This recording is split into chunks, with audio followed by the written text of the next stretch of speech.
नमस्कार दोस्तों। मैं हूं अनाया और आप सुन रहे हैं दस्तक अनाया के साथ। अगर आप पहली बार इस चैनल पर आए हैं तो चैनल को सब्सक्राइब ज़रूर करें, क्योंकि आपके ऐसा करने से अगली कहानी की दस्तक सबसे पहले आपके दरवाजे पर होगी। और कहानी को लाइक और शेयर ज़रूर करें। और कहानी को सुनने के बाद अपने कमेंट से ज़रूर बताएं कि आपको आज की कहानी कैसी लगी। और अगर आपका कोई पर्सनल एक्सपीरियंस है तो उसे मेरे साथ ज़रूर शेयर करें। तो चलिए कहानी शुरू करती हूँ।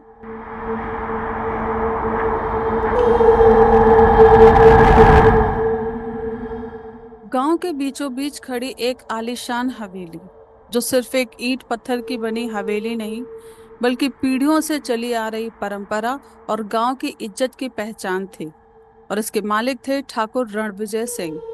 लंबा कद, माथे पर लाल चंदन का तिलक, घनी लंबी मूछें और आंखों में ऐसा तेज कि सामने वाला अपनी नजरें झुका लेता। वो स्वभाव से थोड़े सख्त थे, लेकिन न्यायप्रिय थे। और ऐसा नहीं था कि वो सिर्फ घर के बाहर ही ऐसे थे, घर के भीतर भी वो अनुशासन और न्याय का पूरा ख्याल रखते थे। गांव वाले कहते थे ठाकुर साहब के पूर्वज बहुत बड़े जमींदार हुआ करते थे, और कभी ऐसा नहीं हुआ कि कोई उनके दरवाजे से निराश होकर गया हो। आज भले ही वो उतने बड़े जमींदार नहीं, लेकिन आज भी आसपास के गांव तक में उनकी ठसक है। उनके दरवाजे से कोई आज भी खाली हाथ नहीं लौटता। और रुतबा और इज्जत वही, जो किसी जमाने में हुआ करती थी।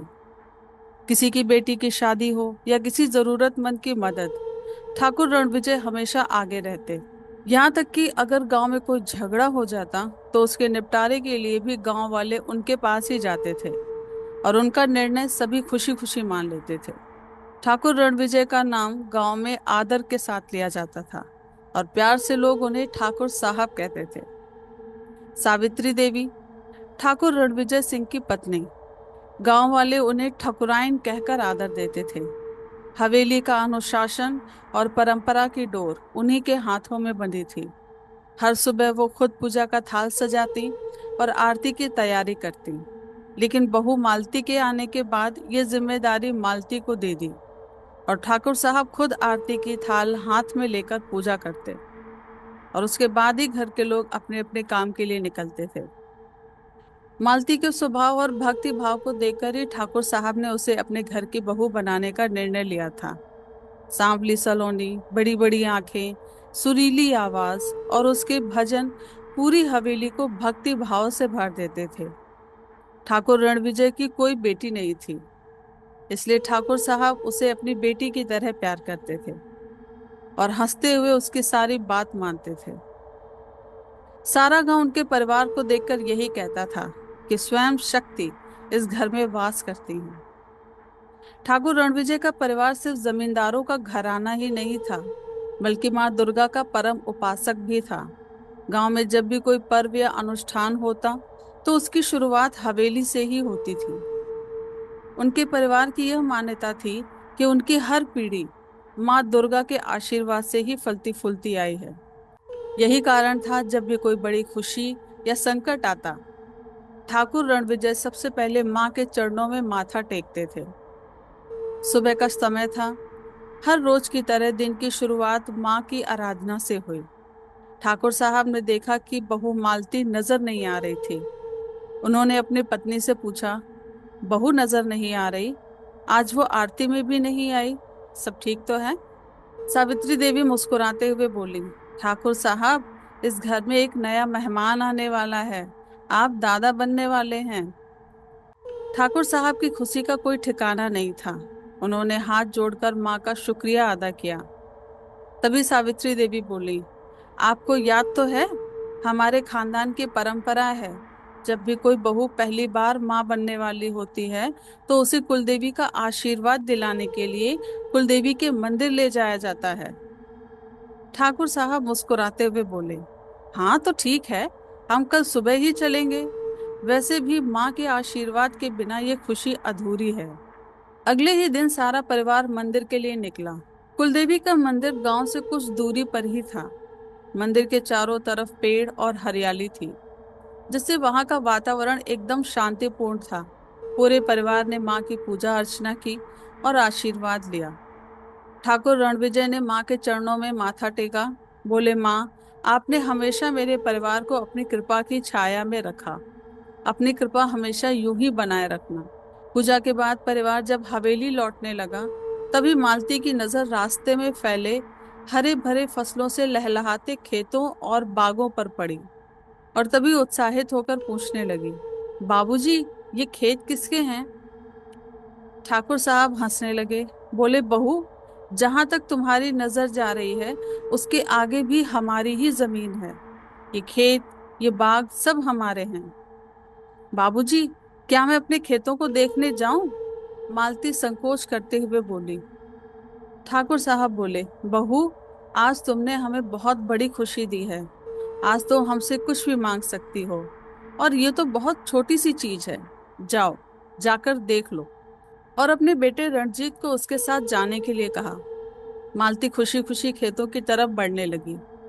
कदम कदम पर हरियाली और बागों में तरह तरह के फलों का स्वाद लेती हुई वो थोड़ी दूर निकल गई थी। इतना चलने के बाद वो बहुत बुरी तरह थक गई थी। उसने चारों तरफ अपनी नजर दौड़ाई कि शायद उसे कोई बैठने की जगह मिल जाए, लेकिन वहां ऐसा कुछ नहीं था जहां बैठकर वो थोड़ा आराम कर लेती। वो थोड़ा आगे बढ़ी, और फिर थोड़ी दूर जाकर उसकी नजर एक कुएं पर पड़ी। कुएं को किसी भारी लकड़ी के टुकड़े से ढका हुआ था। उस पर चारों तरफ मिट्टी और सूखे पत्ते बिखरे हुए थे। देखने में ऐसा लग रहा था जैसे किसी ने जानबूझकर उसे बंद किया हो, और ऐसा लग रहा था जैसे सालों से वहां कोई आया ही ना हो। मालती उस कुएं के पास गई और उसके पास की मिट्टी को हाथ से साफ करके वहां बैठ गई।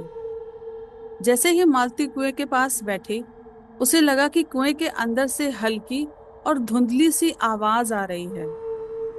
पहले तो उसने सोचा शायद हवा या पानी की आवाज होगी, लेकिन जब उसने ध्यान से कान लगाकर सुना, उसे लगा जैसे कोई गहरी गहरी सांसें ले रहा हो, और उन्हीं सांसों में उसे अपना नाम सुनाई दे रहा था। वो आवाज मालती को इतना आकर्षित कर रही थी कि वो लगातार अपने कान लगाए उसे सुनती जा रही थी। उसे लगा जैसे कोई उसे बुला रहा हो। मालती ने कुएं पर रखी लकड़ी को जोर लगाकर थोड़ा सा खिसकाया और झांकने लगी। उसने देखा कि कुएं में पानी था। मालती को थोड़ा अजीब लगा कि कुएं में पानी होने के बाद भी इसे बंद क्यों रखा था। उसने कुएं में झांका तो उसे अपना चेहरा दिखाई दिया। उसने पास पड़ा एक छोटा पत्थर उठाया और पानी में फेंक दिया। पत्थर जैसे ही पानी में गिरा, कुएं से आने वाली आवाज हल्की सी साफ सुनाई देने लगी। वो पानी में पत्थर फेंकती, उसमें से आवाज आती। अब मालती को और मजा आने लगा था। वो पत्थर उठाती, कुएं में झांकती और पत्थर को जोर से कुएं में फेंक देती। तभी अचानक उसे कुएं में किसी का चेहरा नजर आया।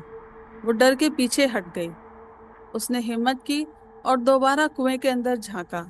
कुएं के पानी में उसका ही चेहरा दिख रहा था, और वो अपने ही डर पर मुस्कुराने लगी। तभी पीछे से उसे अपने पति की आवाज सुनाई दी।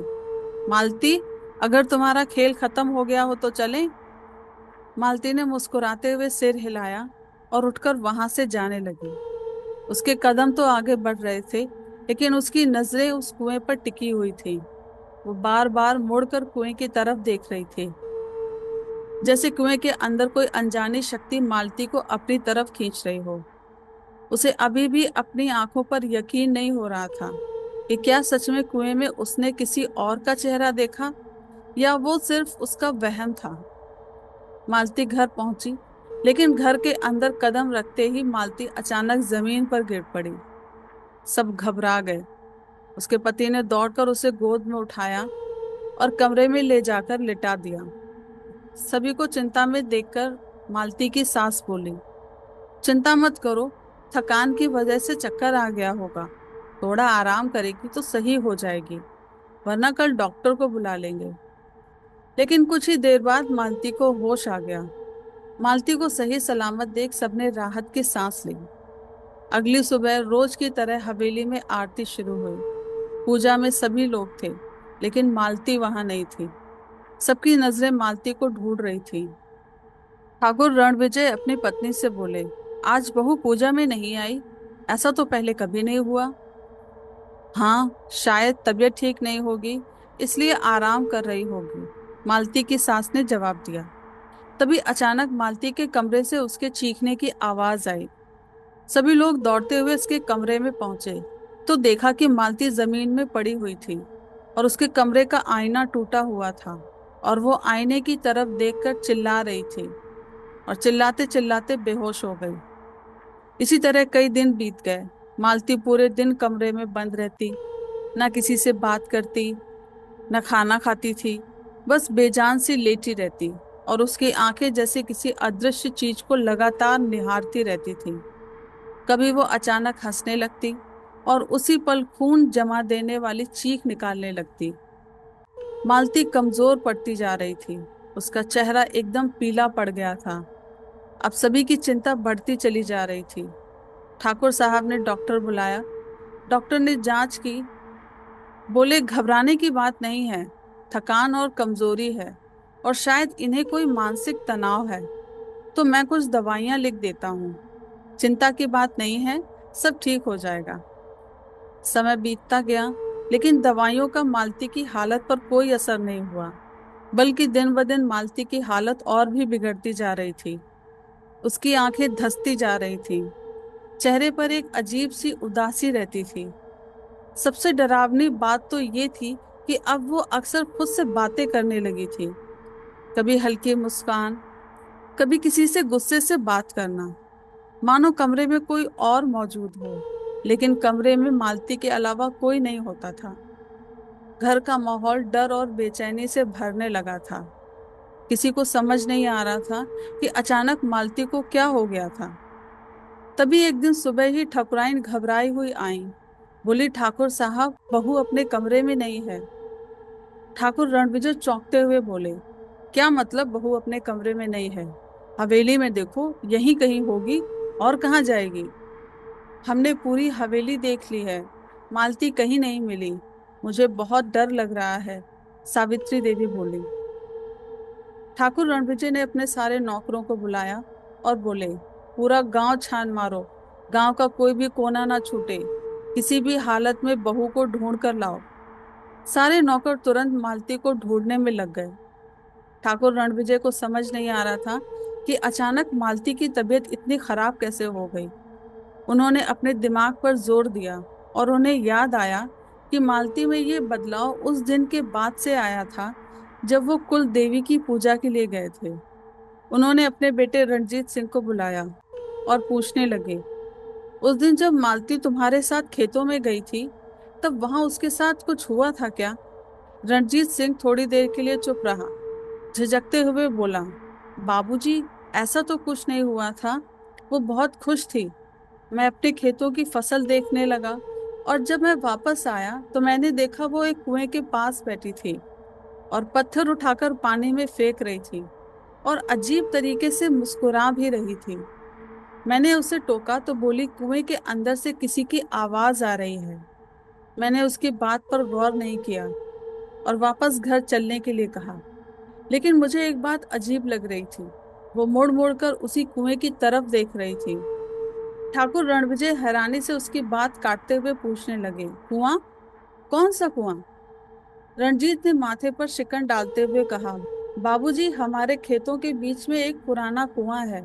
मैंने खुद अपनी आंखों से उसे देखा है और मुझे ये अजीब लगा कि उसमें पानी होने के बाद भी किसी ने उसे बंद क्यों कर दिया और किसी को उसका पता तक नहीं। ये सुनकर ठाकुर साहब का चेहरा सफेद पड़ गया। उनकी आवाज कांप उठी, रणजीत, हमारे खेतों में तो कोई कुआं नहीं है। उसी वक्त एक नौकर दौड़ता हुआ आया, ठाकुर साहब, जल्दी चलिए, बहू खेतों में कुएं के पास बेहोश पड़ी है। पूरा परिवार और नौकर चाकर भागते हुए वहां पहुंचे। खेत की सुनसान खामोशी, पेड़ों के बीच सरसराती हवा और पास में वही रहस्यमय कुआं। मालती जमीन पर बेहोश पड़ी थी, उसकी सांसें हल्की हल्की चल रही थी, चेहरा एकदम पीला पड़ा हुआ था। ठाकुर रणविजय ने चारों ओर नजर दौड़ाई। उनकी निगाह उसी कुएं पर अटक गई जिसका जिक्र रणजीत ने किया था। रात हुई, मालती की सास उसके लिए खाना लेकर उसके कमरे में जाने लगी।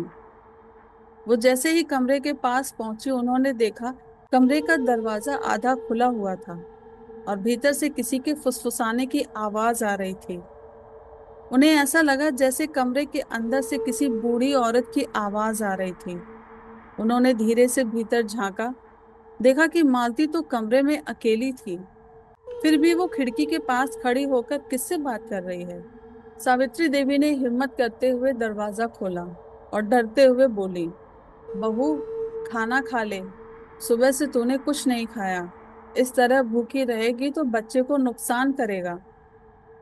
मालती ने कोई जवाब नहीं दिया, बस खिड़की से बाहर देखे जा रही थी और धीरे धीरे कुछ बुदबुदा रही थी।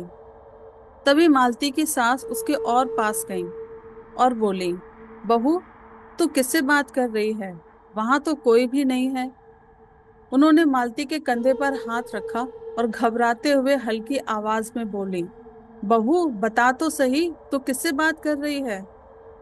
तभी मालती अचानक पीछे पलटी और उसके चेहरे को देखते ही उनके हाथ पैर ठंडे पड़ गए। वो घबराकर पीछे हट गई और जोर से चीखने लगी। उनकी आवाज सुनकर ठाकुर साहब और रणजीत दोनों भागते हुए कमरे में आए। उन्होंने देखा कि सावित्री देवी डर से कांप रही थी और एकटक मालती को ही देख रही थी और खाने की थाली जमीन पर पड़ी हुई थी। मालती अब पहले जैसी नहीं थी, वो एकदम बदल चुकी थी। उसका चेहरा एक 80-85 साल की बुढ़िया की तरह दिख रहा था। सफेद बाल, चेहरा झुर्रियों से भरा हुआ, उसकी आंखें एकदम सफेद बिना पुतली के, जिनमें गुस्सा भरा हुआ था। उसके होंठ बुरी तरह फटे हुए थे। लंबे लंबे हाथ, जिनकी उंगलियां टेढ़ी मेढ़ी थीं। काले नाखून। मालती एक बूढ़ी औरत की आवाज में अपनी सास पर चिल्ला रही थी, खाना देने आई है। उस बच्चे से कितना प्यार है जो अभी तक इस दुनिया में नहीं आया। उस माँ की सोच, जिसके बच्चे ने उसकी गोद में आखिरी सांस लेते हुए दम तोड़ दिया हो, जिसने उसे अपने सामने मरते हुए देखा हो। बहुत प्यार है ना इस बच्चे से तुम सबको। मैं तुम लोगों के सामने इसे धीरे धीरे मारूंगी और ये तुम्हारी आंखों के सामने अपनी आखिरी सांस लेगा और तुम लोग कुछ नहीं कर पाओगे और पूरी जिंदगी इसके लिए तड़पोगे। आज ये बच्चा अपने खून से अपने परदादा के पापों का प्रायश्चित करेगा और तभी मेरी आत्मा को शांति मिलेगी। और तभी अचानक मालती के चिल्लाने की आवाज आती है। वो अपने चेहरे को अपने नाखूनों से खरोंच रही थी। कमरे में अचानक तेज हवा चलने लगी। कमरे का सारा सामान उड़ उड़कर जमीन पर गिर रहा था। तभी मालती की नजर एक टूटे हुए कांच पर गई। उसने उस कांच के टुकड़े को उठाया और अपने हाथ की नस काटने लगी। उसके हाथ से खून पानी की तरह बह रहा था और दर्द के कारण वो जोर जोर से चिल्ला रही थी। और तभी उसके अंदर की वो बूढ़ी औरत एक तेज और चुभती हुई आवाज में जोर जोर से हंसने लगी। फर्श पर गिरे कांच के टुकड़े खुद ब खुद कांपने लगे। हंसते समय उसकी आंखें एक सफेद चमकदार पत्थर की तरह लग रही थी। और फिर थोड़ी ही देर में कमरे का माहौल बिल्कुल बदल गया, जैसे कुछ हुआ ही ना हो। मालती बेहोश होकर जमीन में गिर गई। रणजीत दौड़ता हुआ मालती के पास गया। मालती, उठो, होश में आओ। लेकिन मालती अभी भी बेहोश पड़ी हुई थी। उसने मालती को उठाकर बिस्तर पर लेटाया। मालती की हालत और भी खराब होती जा रही थी। ठाकुर रणविजय को बिल्कुल भी समझ नहीं आ रहा था कि वो बूढ़ी औरत कौन थी और किस बेटे की बात कर रही थी। तभी रणजीत घबराते हुए बोला, बाबूजी, वो औरत कौन थी? और क्या सच में दादाजी ने उस औरत के बेटे को मारा था?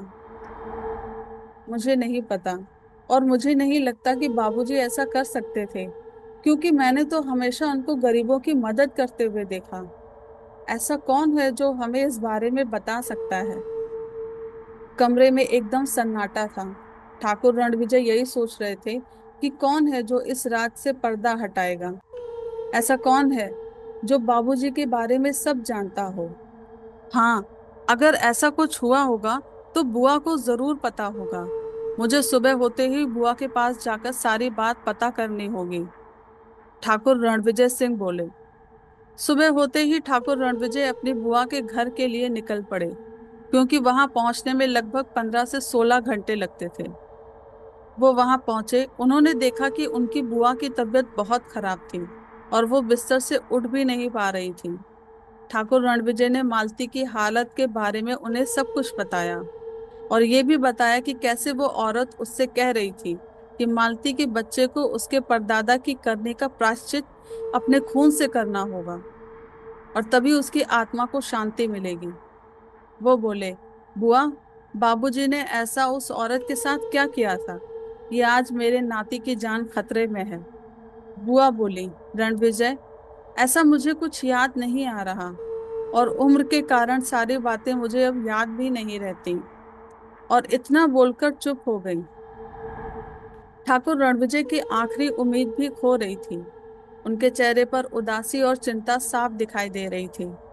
उन्हें लगा अब वो अपनी बहू को उस औरत की आत्मा से नहीं बचा पाएंगे, और निराश होकर उठकर जाने लगे। रणविजय, क्या मालती खेत में किसी कुएं के पास गई थी? पीछे से उनकी बुआ की आवाज आई। ठाकुर रणविजय के शरीर के रोंगटे खड़े हो गए और दिल जोर जोर से धक धक करने लगा। वो पीछे मुड़े और अपनी बुआ से बोले, आपको कैसे पता? उस कुएं में क्या है बुआ? क्या वो औरत सच कह रही थी? क्या सच में बाबूजी ने उस औरत के बेटे को मारा था? बताओ बुआ, मेरी बहू और नाती की जान खतरे में है। वो बोली, रणविजय, तेरे पिता कोई बुरे आदमी नहीं थे, वो बहुत अच्छे आदमी थे। सभी की मदद करते थे, और कभी भी कोई हमारे दरवाजे से खाली हाथ निराश होकर नहीं गया। लेकिन हर आदमी में अच्छाई के साथ कमियां भी होती हैं, और यही कमी उनकी सारी अच्छाई पर भारी पड़ जाती है। आसपास के गांव में उनसे बड़ा जमींदार कोई भी नहीं था। सब उनकी इज्जत करते थे, लेकिन उनके गुस्से से डरते भी थे। तुम जिस औरत की बात कर रहे हो, वो सरला काकी हैं। उनकी जमीन का एक टुकड़ा हमारे खेतों के बीच में पड़ता था, जो तुम्हारे बाबूजी को हमेशा एक पैबंद की तरह लगता था।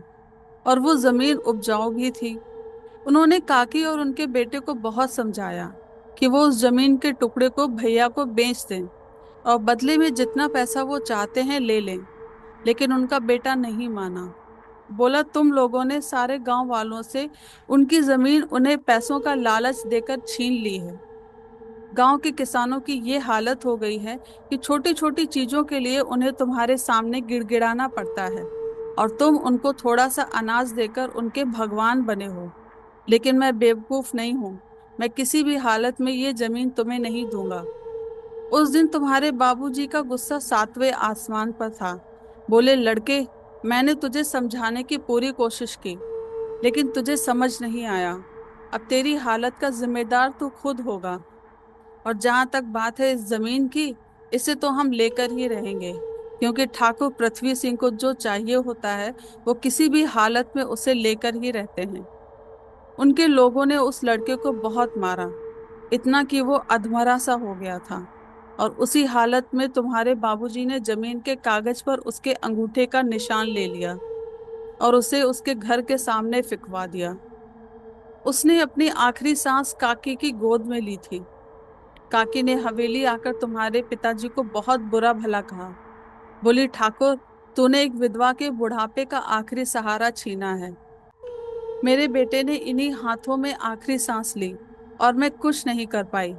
मैं सारे गांव को बताऊंगी कि तू ही मेरे बेटे का हत्यारा है। उसी रात तुम्हारे बाबूजी के गुंडों ने काकी को भी मार दिया और उन्हें कुएं में फेंक दिया। गांव में किसी को भी पता नहीं चला कि काकी कहाँ गई। कहते हैं मरते समय वह बोल रही थी, मुझे मारने से तू बच नहीं पाएगा, तू मुझे इस कुएं में कैद नहीं कर पाएगा। मैं मरने के बाद भी वापस आऊंगी अपना बदला लेने, और उस दिन तुम भी ऐसे ही असहाय होगे, कुछ नहीं कर पाओगे, बस अपने वंश का नाश देखोगे। उस दिन के बाद से ये बात जैसे उनके दिल और दिमाग में बैठ गई थी, और वो अंदर ही अंदर घुटने लगे थे। ये सब सुनने के बाद ठाकुर रणविजय को अपने कानों पर यकीन ही नहीं हो रहा था। ऐसा लग रहा था जैसे उनके पैरों के नीचे जमीन ही नहीं रही हो। बोले, इतनी बड़ी बात मुझसे छुपा कर रखी? मतलब वो औरत सच कह रही थी? वो जल्दी ही अपने घर के लिए चल पड़े, क्योंकि अब उनकी आंखों के सामने उनकी बहू का चेहरा घूम रहा था, जो बेकसूर होते हुए भी ये सब झेल रही थी।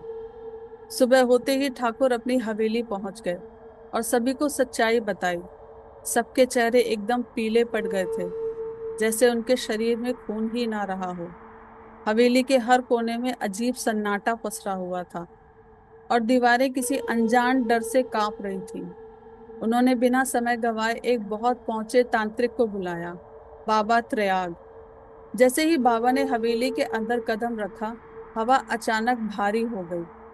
बाबा बोले, ठाकुर, ये कोई साधारण आत्मा नहीं है।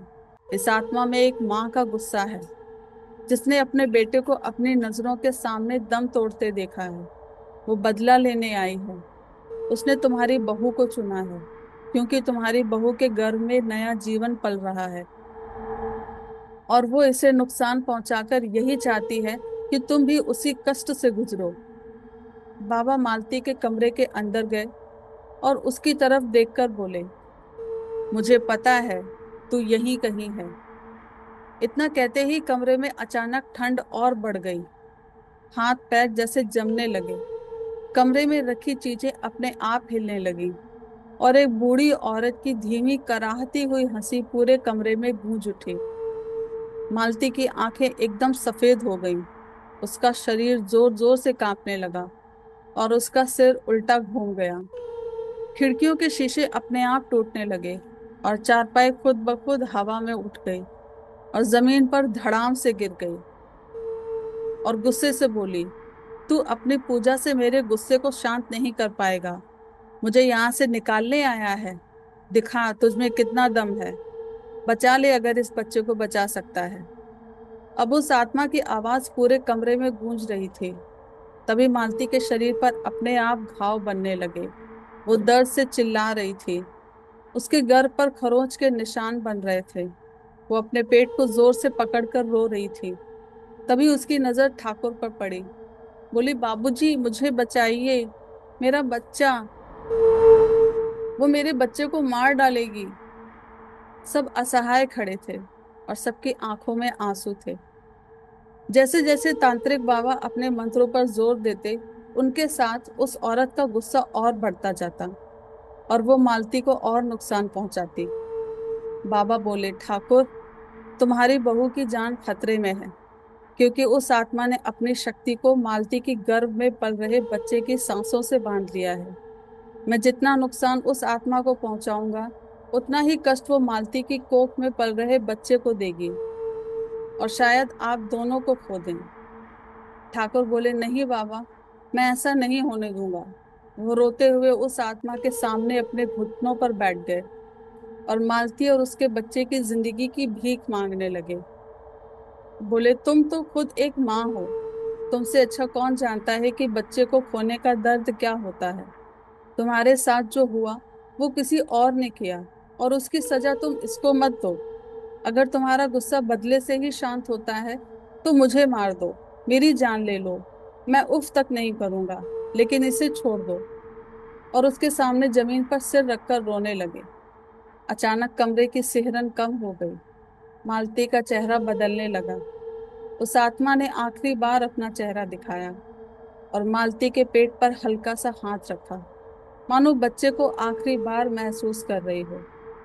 उसकी आंखों में प्यार दिखा, एक माँ का अपने बच्चे के लिए, और गायब हो गई। ठाकुर रणविजय का मन उनको धिक्कार रहा था कि उनका संबंध उस घर से था, उस खानदान से था, जिसने एक बूढ़ी औरत के साथ इतना अत्याचार किया और उसके बेटे की ऐसी हालत की कि उसे अपनी आखिरी सांस अपनी माँ की गोद में ली, और वो भी सिर्फ जमीन के एक टुकड़े के लालच में, जिस कारण उस माँ को मरने के बाद भी शांति नहीं मिली। ये पछतावा शायद ठाकुर रणविजय को उनके पूरे जीवन रहेगा। तो दोस्तों, ये थी हमारी आज की कहानी। मुझे उम्मीद है कि आपको कहानी पसंद आई होगी।